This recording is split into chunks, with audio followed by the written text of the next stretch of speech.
The secret of abundance is not just about the faithfulness of our God. Now, faithful ba ang Diyos? Yes. Pero hindi mo makukuha ang abundance dahil lang faithful ang Diyos. The secret of abundance is two-way.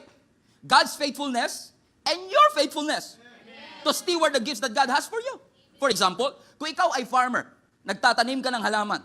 Pag nagtanim ka ng buto, amen, umaasa ka kahit gaano ka-green yung thumb mo. Alam mo yung green thumb? Hindi ko alam kung anong shade, kung dark green, light green, basta green thumb. Yung kahit gaano ka-green yung thumb mo, na magtanim ka ng halaman, umaasa ka pa rin sa faithfulness ng Diyos na papaarawin niya, na papaulanin niya para tumubo yung halaman. And you are expecting God to be faithful na patubuin niya yung halaman, right? Pero hindi mo pwedeng sabihin, total, faithful naman pala ang Diyos, hindi na ako magtatanim. Bigla na lang may tutubo dyan kasi faithful ang Diyos eh. No, it doesn't work that way. It doesn't work that way. You want to be blessed? Yes. God is faithful? Yes. But you have to be faithful stewards of the blessing that God has for us. Ang problema ng maraming Kristiyano, hindi kayo ito, ibang Christian to ha, sa ibang bansa. Ang problema ng maraming Christians nowadays, naniniwala tayo sa blessing ng pagtanggap. Pero walang naniniwala sa blessing ng pagbibigay. Walang naniniwala sa blessing ng pag-i-invest. Now, question. Sino rito gusto magkaroon ng sariling bahay? Taas kamay. Come on. Kung meron ka ng bahay, di pangalawang bahay. Come on. Sino rito gusto magkaroon, gusto niyo nang huminto kayo sa pangungupahan? Right. Taas kamay. Lahat ng, come on, angels, take note. Sino rito ang gusto na magkaroon? Come on, taas yun. Nagte-take notes yung angel, baka hindi ma-take notes yan. Kayo din. Sino rito gusto magkaroon ng, pati yung nanonood online, yung nasa overflow, taas kayong kamay. Okay. Lahat kayo naniniwala, gusto nyo mga kapatid, na magkaroon kayo ng sariling bahay? Bad news. Hindi babagsak sa langit yung bahay. Kahit gusto ng Diyos magkaroon ka ng bahay, hindi basta babagsak mula sa langit yung bahay. Now, faithful ba ang Diyos? Yes. But you have to make good decisions para yung kalooban ng Diyos ay mangyari sa buhay mo. Kahit gano'ng kabait ang Diyos, hindi siya magpapabagsak mula sa langit ng bahay. I was thinking about it a few days ago. Na-realize ko lang mga kapatid, alam mo, sabi ko lang, Lord, parang ayoko na mangupahan. Parang gusto ko na magkaroon, kasi ngayon nangungupahan pa kami. Na gusto ko, Lord, pinapanalangin ko magkaroon na ako ng sariling bahay. And I believe kalooban ng Diyos magkaroon ako ng sariling bahay. Kalooban ng Diyos ang magkaroon ka ng sariling bahay. Do you agree? Naalala niyo si Jesus pagkakit niya sa langit, sabi niya, prepare niya kayo ng mansion. Hindi sasakyan. Specific bahay talaga. Because I believe that God wants you to have your own house. Bakit? Isa pang dahilan, supernatural and spiritual reason. Kasi hanggat nangungupahan ka, may landlord ka. So may Lord over you. Right? Ang problema, hindi lahat ng landlord Christian. May mga landlord na hindi Christian. So pwedeng magdesisyon yung hindi Christian na makakaapekto sa Christian. And you don't want that. Because you are walking with God. So ipag-pray natin, magkaroon tayo ng bahay kasi pag may sarili ka ng bahay, you have authority over the house. Amen? Ipag-pray natin. Come on, claim it. Amen, magkakaroon. Amen. It is a proof. Pero, hindi babagsak pa yan basta-basta. You have to make good decisions na maghahatid sa iyo sa katuparan ng mga pangako ng Diyos. Hindi ako katulad ng ibang preacher na name it, claim it, and you will receive it. No, it doesn't make sense. Hindi yan ang sinasabi ng Bible that you name it, you claim it, and you will receive it. No, ang sabi ng Bible, you follow the Word of God. Sundin natin ang instruction ng Panginoon and be a faithful steward of the blessing that God has given you para maranasan talaga natin ang fullness of God's blessing in our life. God wants you na maging mabuti at tapat na katiwala. Steward. Ang problema ng maraming Christians, kasama na rin ako, marami tayong misconceptions about stewardship. Akala na iba, pag sinabing stewardship, yung hindi ka na mamamasyal. Pag stewardship, hindi ka na magbabakasyon. Pagka good steward ka ng pera mo, hindi ka na kakain sa labas. No, it doesn't make sense. Ang stewardship is not avoiding pleasurable things. Hindi porke sinabi mong good steward ako, hindi ka na namamasyal. Hindi porke good steward, hindi ka na nakakakain ng masarap. Hindi porke good steward ay hindi ka na nakakabili ng bagong gamit. Hindi masamang bumili ng bagong gamit. Kung may mag-i-amen kayo, dyan yung part na yun. Kanina pa kayo, yun na yun eh. Hindi masama. Hindi masamang mamasyal, hindi masamang kumain ng masasarap na pagkain, hindi masamang bumili ng bagong damit. Wag lang at the expense na hindi mo na mapapakain yung pamilya mo. Wag lang at the expense na hindi ka makakasupport sa ministry. Wag lang at the expense na makakalimutan mo yung tithes and offering mo. Ang stewardship is not the issue of what we have. Ang stewardship is what we do with what we have. Ano ang gagawin mo sa ipinagkaloob sa iyo ng Panginoon? Because you know what? Pwedeng mabago ang next generation kapag faithful ang generation na ito. Think about it. If you are a parent na nagsimula sa hirap, ayaw mo na yung anak mo magsisimula uli sa hirap, right? Gusto mo siyempre, bilang isang nanay na nagdaan sa hirap, ako na nagdaan sa hirap, gusto ko yung magiging anak ko, one day, hindi na magi-start kung saan ako nag-start. That they will start better because I am, their father, is a good steward of the blessing that God has in my life. So ibig sabihin, stewardship will make the next generation have a better start than you do.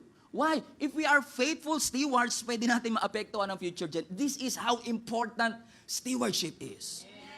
And that's why it's really important na pinag-uusapan to sa church. Kasi sabi, binigyan yung isa ng 5, binigyan yung isa ng 2, binigyan ng isa ng 1. Pero ang pinaka-interesting, sabi ng verse 19, after a long time, their master returned. Pag pinahiram ka ng sasakyan, kahit 1 year, hindi bumalik yung may-ari, pagbalik niya, sa kanya pa rin yan. Amen? Yung binigyan ng 5, nag-invest, naging 10. Yung 2, nag-invest, naging 4. Yung isa, itinanim. Naghukay, ibinaon. Walang naging profit. Hindi niya alam, yung master bumalik. He returned from his trip and called them to give an account. In other words, lahat tayo, one day, this is not the issue of heaven and hell. Okay? Is that clear? Hindi ito issue kung saan ka pupunta, langit ba? It is an issue of your faithfulness. That all of us, harap sa Panginoon, and we will be held accountable kung paano mo ginamit ang oras mo. Haharap tayo sa Diyos at ipagsusulit natin paano natin ginamit ang talent natin.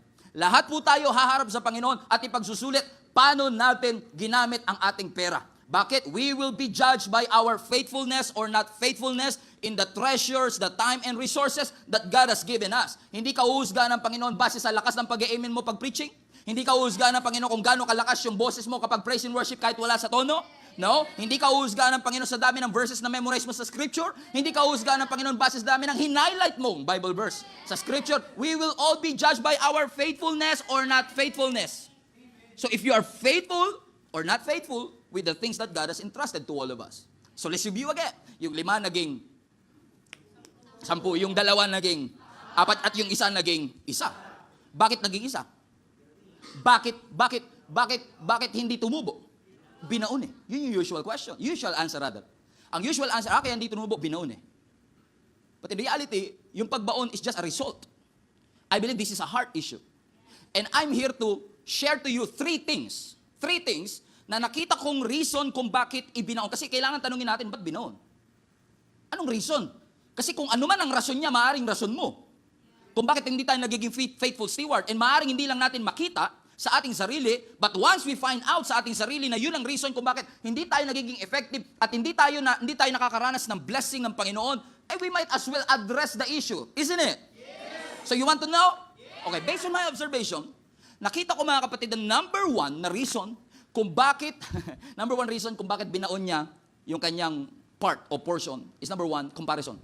Yes. Parang sa una, parang hindi nyo makita, but I believe number 1 is comparison. Look at this. Look at this. Prove it, Pastor. I will prove it to you. Verse 14. Look at this. 14.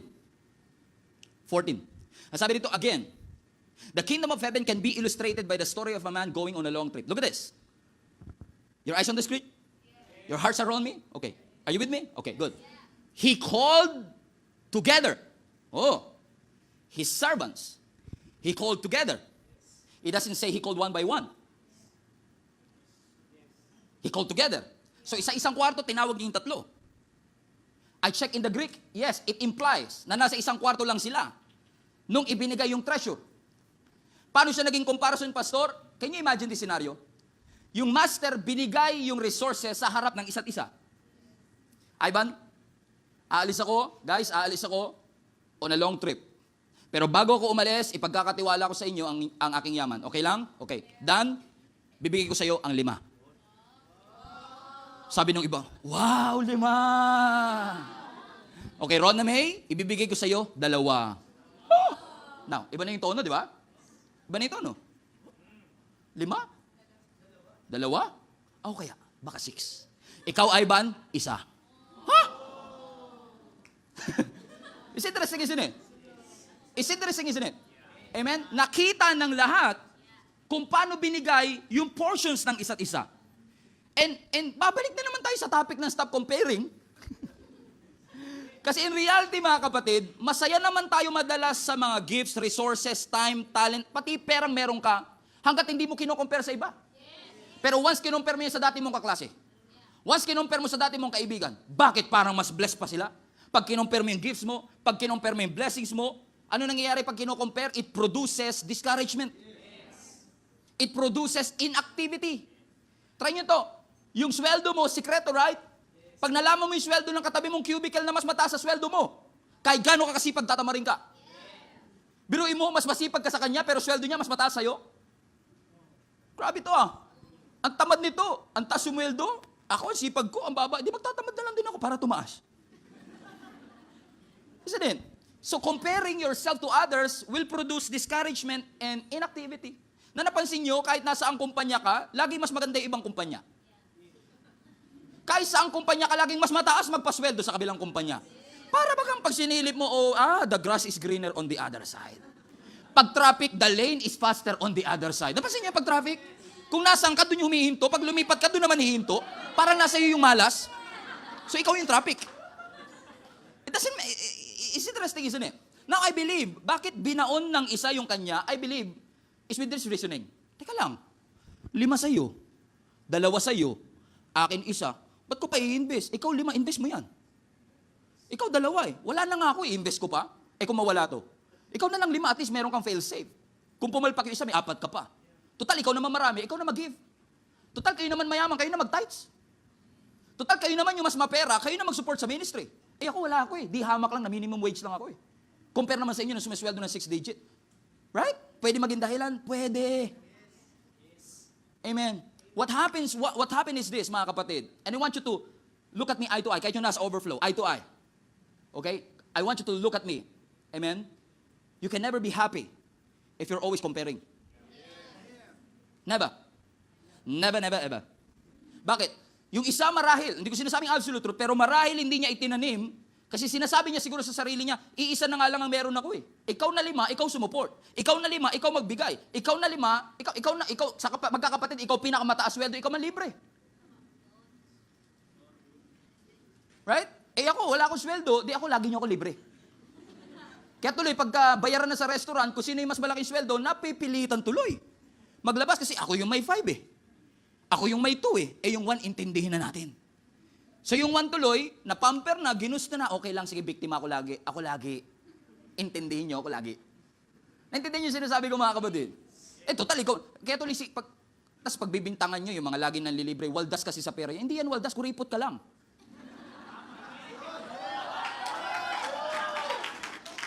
Pag naglabas, hindi ka maglalabas, syempre, yung meron talaga mapipilitan maglabas. Tapos sasabihin mo, waldas, hindi siya waldas. Matagal ka lang bumunot. Sabihin mo sa katabi mo, ikaw na naman topic ngayon ha.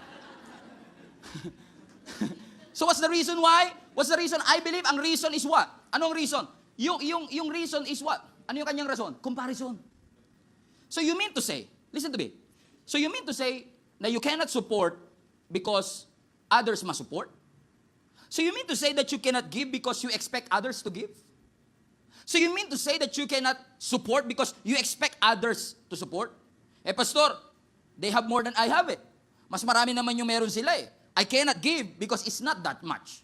Hindi ako makakapagbigay. Hindi ako makakapag-support kasi konti lang naman ako eh. Well, kapatid, say this respectfully. Saying this with humility and love, you cannot be a faithful steward if you always think you don't have enough. I'll let that sink in for a while. Paano ka magiging faithful steward ko lagi iniisip mo, kulang nga eh. So kapag lagi mo iniisip, kulang nga, kailan mo papasalamatan si Lord? You cannot thank God for what you have, amen, by looking at what others have. Hindi mo talaga mapapasalamatan ng Panginoon dyan. Because faithfulness is a result of gratefulness. If you are grateful, you will be faithful. Pero hanggat hindi ka grateful sa merong ka kahit konti, hanggat hindi ka grateful sa merong ka kahit maliit na puhunan, kaya naman mabilis yung business niya kasi malaki puhunan nila eh. Kaya naman mabilis umasenso yan kasi mayaman na talaga nag-start yan eh. And thank God for their benefits and perks and privileges. Amen. But I believe with all my heart, kapag gusto kang pagpalain ng Panginoon, hindi mo kailangan mag-abroad, hindi mo kailangan itapat yung pinto mo sa west, sa east, sa north. Hindi mo kailangan maglagay ng pusang hip-hop sa ibabaw ng TV mo. Para pagpalain ka ng Panginoon, because if God wants to bless you, kahit gaano katibay ang bubong mo, makaka-penetrate ang blessing. Amen. Kahit hindi nakatapat sa norte ang pintuan mo, makaka-penetrate ang blessing, mga kapatid. But you have to be grateful with what you have. And grateful with the talents. Nakakaingit naman yung kanya. Tingnan mo yung gift niya. Eh, wala kasi akong gift ng pagkantay. Oo nga. Oh, thank you, Lord. Maring hindi ka nga magaling kumanta, wala, alto ka talaga eh. Alto, ala sa tono. May tenor, may soprano, may alto, ala sa tono. Eh kung alto ka talaga eh, wala ka sa talaga sa tono eh. Pero hindi ibig sabihin mas magaling kumanta yung iba ay mas privilege ang iba. No. I need your gift, you need my gift. Kailangan ko ang gift mo, kailangan, everyone's contribution is necessary for us to advance the kingdom of God. Gusto nyo bang punuin ang langit? Yeah. Kung gusto natin punuin ang langit, magpagamit ka sa Panginoon, magpapagamit ako sa Panginoon. Kung anong meron ako, i-contribute ko for the glory of God. May time ako, I will contribute it. May talent ako, I will contribute it. May resources ako, may money ako, may treasure ako, I will contribute it because I want to advance the kingdom of God. Amen. Hindi ba kayo nagpapasalamat sa Panginoon na hindi lahat ng parte ng katawan nyo kita? Can you imagine kung yung parte ng katawan natin lahat kita? Medyo matagal mag-sink in yun eh. Think about it. Yung puso mo, kita. Yung buto mo, kita. Intestines mo, kita. Na puro junk food ang laman, kita. Can you imagine? Yung nerves mo, kita. Right? Isn't it? Amen. Imagine mo kung yung lungs o baga mo, kita. No, thank God, tinago ng Lord yung lungs. At salamat na lang yung lungs ko hindi nagsiselo sa mata. At sabihin ng baga ko, o bakit ikaw lang lagi visible? Bakit ikaw lagi ang exposed? Gusto ko rin maging exposed. Expose mo yung baga, magkaka-infeksyon. Are you following me? You have a function, I have a function. Yung mata, ang function niya, i-appreciate ang singsing. Ang daliri, ang kanyang function, isuot ang singsing. Hindi pwedeng yung mata ang magsuot ng singsing. Amen. We all have functions. We all have contributions. Ano ang sabi ng scripture? Binigyan sila ng master, it was given according to their own ability. Remember that? Binigyan sila base sa, hindi sa capability ng nagbigay, ha? Kundi sa ability nilang tumanggap. So, binigyan ka ng 5 kasi you can handle 5. So, binigyan ka ng 2 kasi 2 kaya mong i-handle. And I'm sorry to say this, kaya isa yung meron ka, isa pa lang ang kaya mong i-handle. Alam nyo kung ano yung bangungot? Alam nyo kung ano yung, ang bangungot ganito, yung feeling mo, deserve mo yung 5, pero kakayanan mo hanggang 1 lang. Maraming ganyan. Baka katabi nyo. Amen? Hindi tayo maging grateful kasi feeling ko, deserve ko yung 5, bakit 1 lang sa akin? No, that's a nightmare. Alam ng Diyos ko ano mas makakabuti sa iyo. Kung binigyan ka na ng 1, maging faith. Kasi, posible ba? Kasi, tignan nyo ha, sa ending ng story, yung isa na hindi itananim, ano sabi ng master? Kuhanin nyo nga yung isa na yan, ibigay nyo doon sa 10. Kung ano pa yung may pinakamarami, doon pa ipinapabigay. So, for the sake of this argument, posible ba na yung may 10, dating isa lang yung kanya?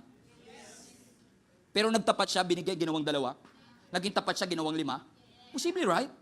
Na kung naging tapat lang yung isa, baka sakaling naging 2 na ngayon.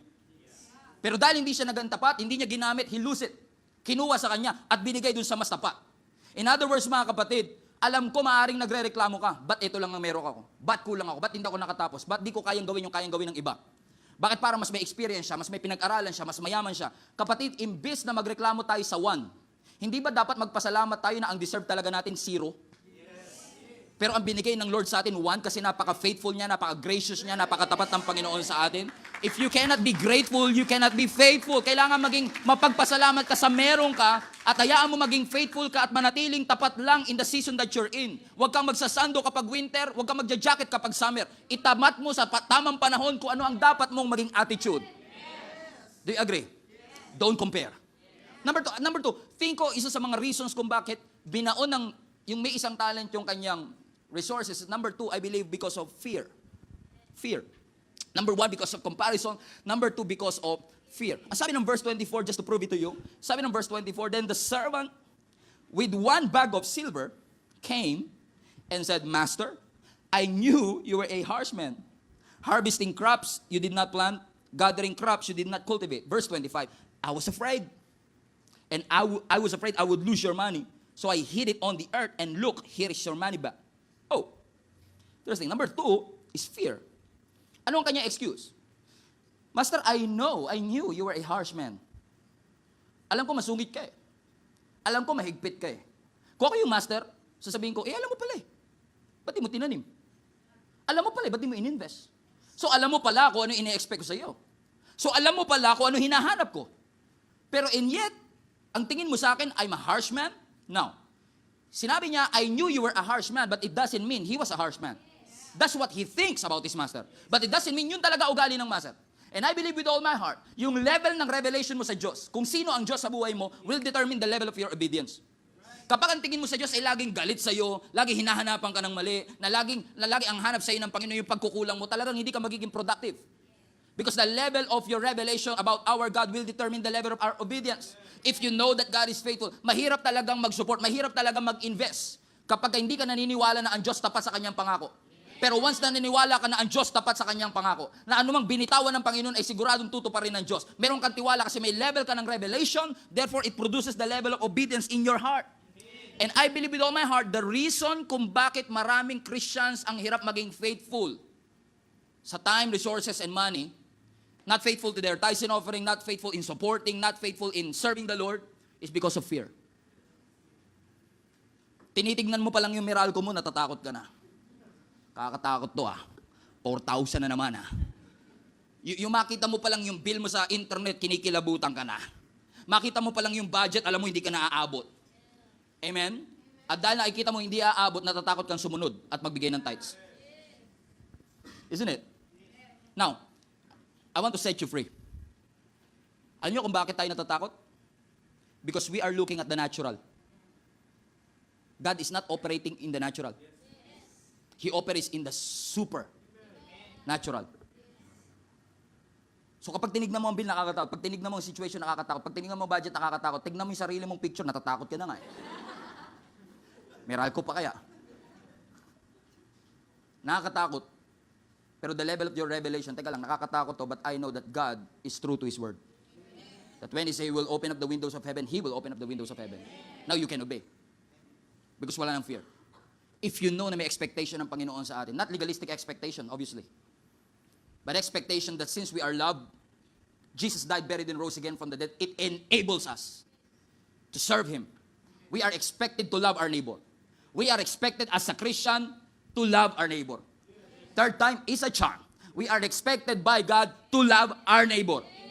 Stop, rewind, play. We are expected by God to love our neighbor. We are expected to forgive. We are expected to give our tithes. We are expected to serve. We are expected to be faithful to Him. Are you faithful to Him? Naalala niyo yung babae na gumagapang lumalapit kay Jesus, yung immoral woman, na sa gitna ng pagdidinner ni Jesus at ng mga Pharisees, bigla siyang umentra sa senaryo. At binuhos niya yung kanyang pabango galing sa alabaster jar, at binuhos niya sa paanan ng Panginoon, at pinunasan niya ng kanyang buhok. Remember the story? Tapos ang sabi ni Judas, what a waste. Sayang. Sabi ni Judas, naalala niyo? Sayang dapat itinulong na lang niya sa mahirap. Now, maganda naman talaga itulong sa mahirap. Sayang Sayang.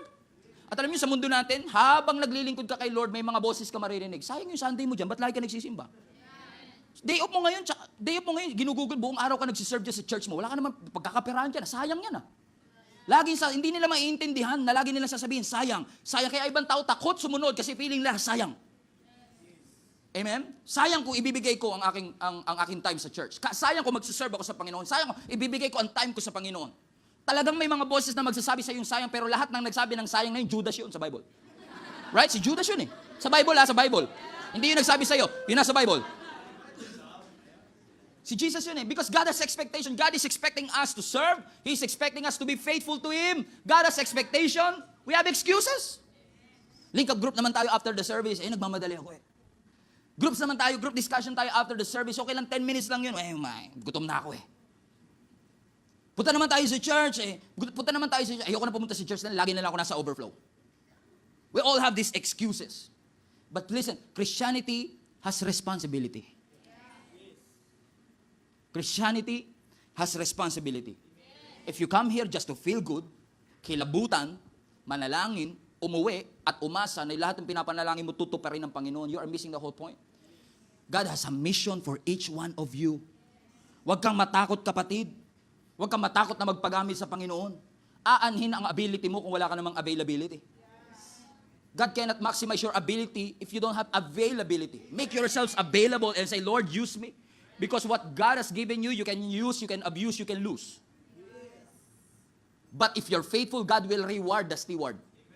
God will reward your efforts. So challenge lang, church, don't be afraid to serve. Do not hesitate to give your tithes and offerings. Do not hesitate to make things right. And I say this, humbly and respectfully. Sa mga nandyan, online, overflow, lahat ng nandito, kung kayo po ay nagsasama at hindi pa kasal, I say this with love.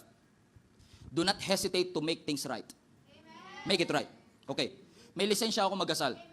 Kaya ko kayong ikasal anytime. Kapag member ng church, for free. Anytime. In my office. You can go there. Just give us time to process the papers, right? Just 10 minutes processing. Baka mamatay si Ivan. Ano? Amen? Why? Because don't be afraid to make things right. Ang takot ng maraming Pilipino, wala akong pera eh. Ang takot natin, kasi pastor, natatakot ako sa, kinukumpare kasi yung kasal ko sa, no. Huwag kang matakot sa sasabihin ng iba. It's not our job to please people, it's our job to please God. Yes. And don't be afraid to make things right. And I say this with love and respect. So nananawagan ako sa mga single people out there, mga live-in partners out there. Don't be afraid to make things right. I am for you. Kakampi nyo kami dito. Amen? We want to set things right for the glory of God because we want to maximize whatever resources that God has given us.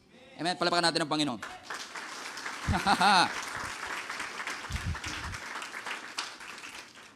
Comparison. Number 2, fear. And last, number 3, laziness.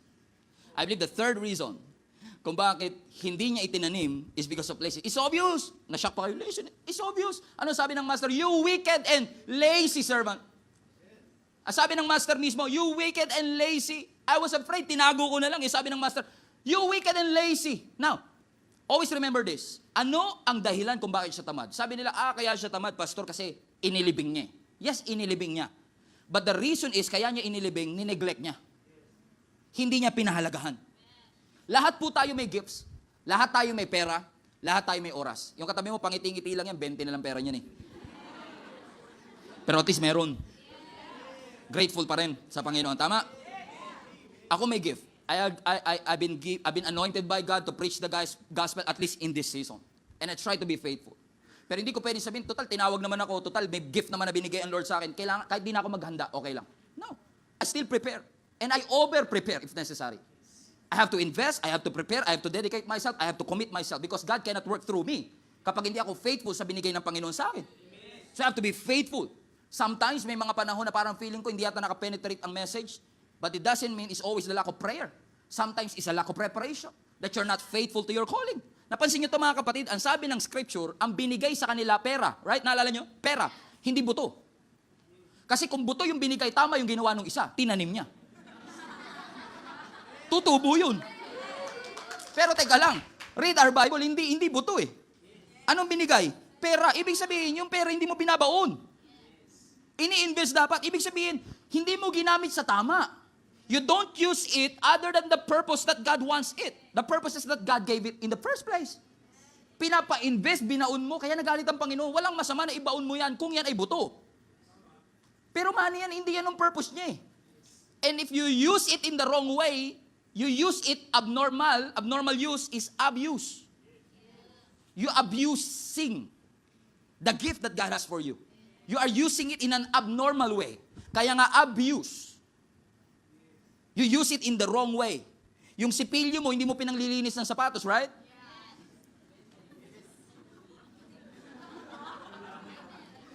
Kasi sa totoo lang, yung sipilyo mo ang susunod na magrereklamo kay Tulpo pag ginawa mo yun. Binili mo ako para sa ngipin, nilagay mo ako sa paa. Bakit?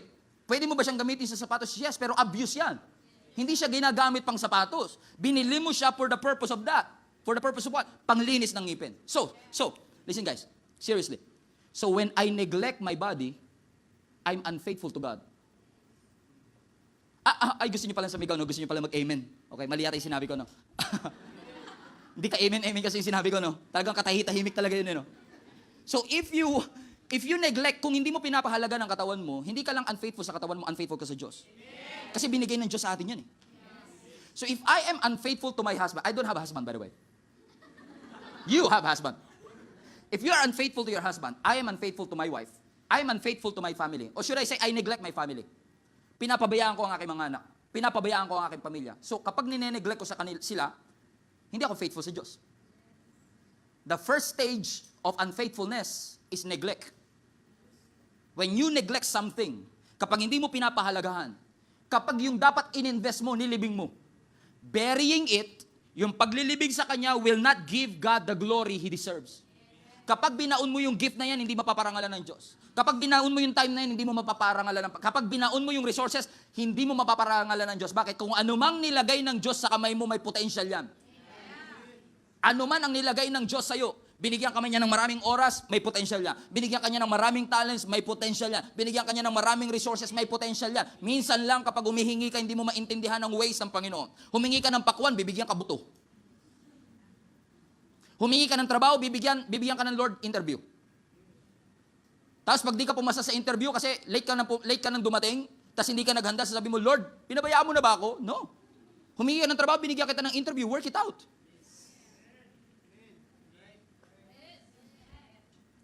Humingi ka sa Lord, kailangan ko ng financial provision, binigyan ka ng Lord ng 3,000. Uy, Yumi, 3,000 ako. Sige, sa Hong Kong tayo. 3,000 Hong Kong.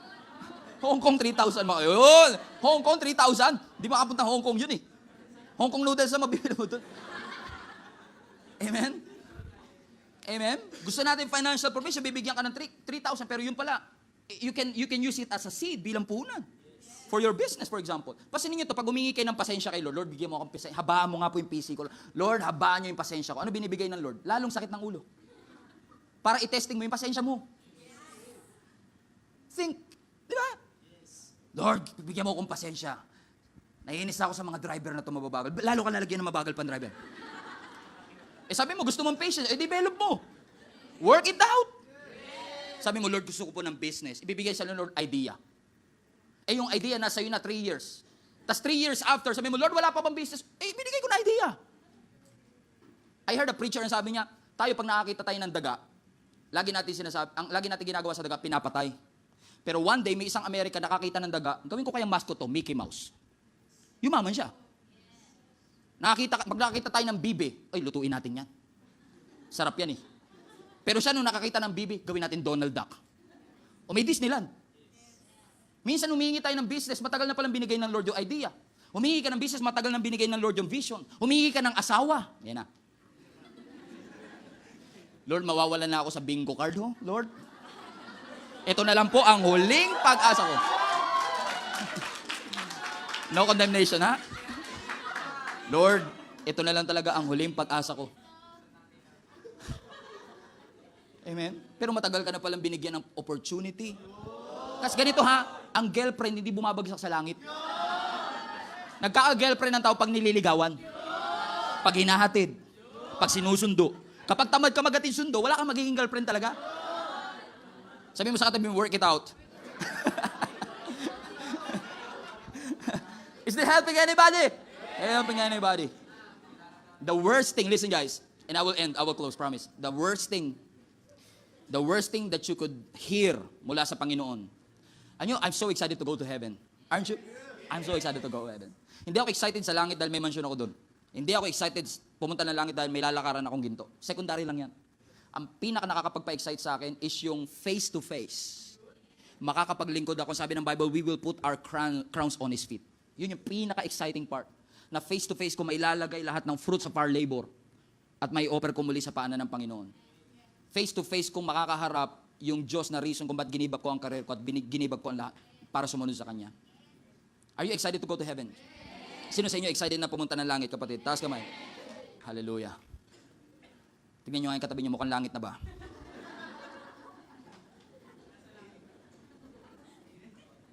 We all want to go to heaven, right? We all want to face our Creator. We all wanted na tayo makaharap. Pero ako naniniwala ang pinaka-worst thing na kung ako man ay pupunta sa langit, ang pinaka-worst thing na maririnig ko sa Panginoon ay sasabihin niya sa akin na, alam mo Stephen, talented ka sana eh, kaso tamad ka.